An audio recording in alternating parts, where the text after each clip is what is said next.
cause de la colère. Parce que nous parlons de la colère. La grande question était celle de savoir pourquoi devons-nous renoncer à la colère.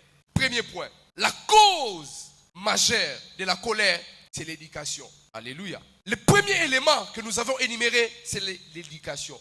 Beaucoup de gens se fâchent à tout moment, c'est un problème éducationnel. Alléluia. C'est comme ça. Parce que lorsqu'on parle de l'éducation, ça peut être de la maison, ça peut être l'école, ça peut être l'environnement, ça peut être même l'église. Alléluia. Beaucoup de gens n'ont pas été bien éduqués. C'est pourquoi ce sont des personnes colériques. Alléluia. Si dans votre maison, on vous avait déjà dit que si on vous refuse le pain, ce n'est pas mauvais. Vous allez grandir avec ça. Si chez vous, à la maison, on vous avait dit, à chaque fois on te refuse quelque chose, fâche-toi. Vous allez grandir avec ça. Oui, beaucoup de problèmes de colère, c'est l'éducation. Jérémie, éducation. Azaki n'est pas bien éduqué. Ça, c'est un problème de l'église. Des églises, je voulais dire. Beaucoup de frères et sœurs veulent entrer vite dans le ministère. Ils ne sont pas éduqués. Il y a des frères qui sont impolis. C'est un problème de l'éducation. Ne cours pas vers je vais être prophète. Sois d'abord éduqué. Une bonne éducation te permettra même de bien gérer même les biens d'autrui, les biens de l'église. Parce que tu n'es pas éduqué, tu prends tout, tu penses que ça t'appartient, c'est pour toi. Mensonge, éducation. Deuxième point, la cause de la colère, c'est l'intolérance. Beaucoup de gens, à cause de l'intolérance, la colère est devenue une seconde nature de leur vie. Oui, l'intolérance est un point très dangereux. On ne vous a jamais toléré. Vous ne pouviez pas parler. Il y a de cela 5 ans. Personne ne voulait vous entendre. Vous arrivez quelque part, on vous chasse. Votre avis n'est pas compté. Ça fait naître en vous des sentiments de rage. Parce que personne ne voulait m'entendre. Je vais me battre pour qu'on m'entende. Je vais faire ça de force pour que je trouve une place. C'est très dangereux. Troisièmement, l'injustice. L'injustice fait partie des causes de la colère dans la vie d'un homme, d'un être humain.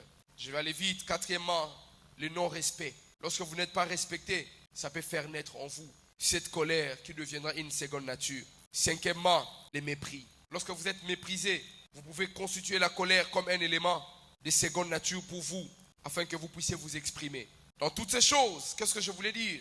Je voulais répondre à la question, pourquoi nous devons renoncer à la colère? Telle est ma conclusion. Éphésiens chapitre 4, le verset 26.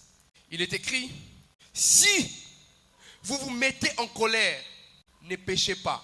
Si nous nous mettons en colère, on doit faire quoi? Ne pas pécher. Donc, on peut se mettre en colère et pécher.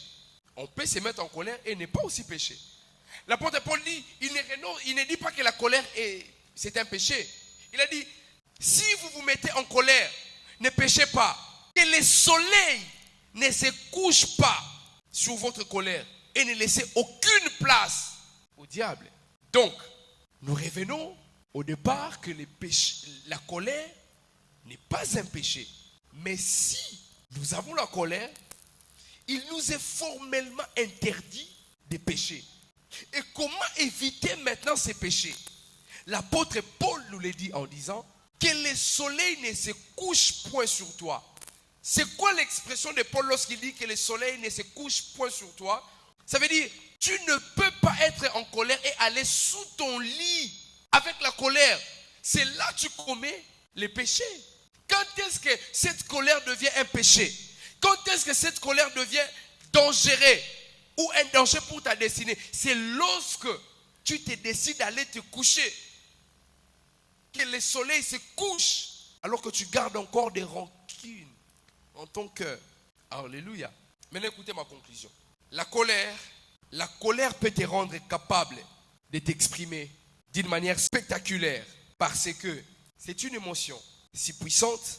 À cause d'elle, vous risquez au bout d'un moment avoir du mal à la gérer. Puisque c'est une émotion très puissante, ça peut arriver que vous puissiez avoir du mal à la gérer. Mais si tu laisses longtemps la colère submerger ton cœur, tu pécheras contre Dieu, contre ton prochain. En un mot, sachez les frères et sœurs, nous devons éteindre notre colère, guérir nos cicatrices émotionnelles, renoncer à des penchants égoïstes et accepter de faire l'expérience du pardon. Que Dieu nous bénisse.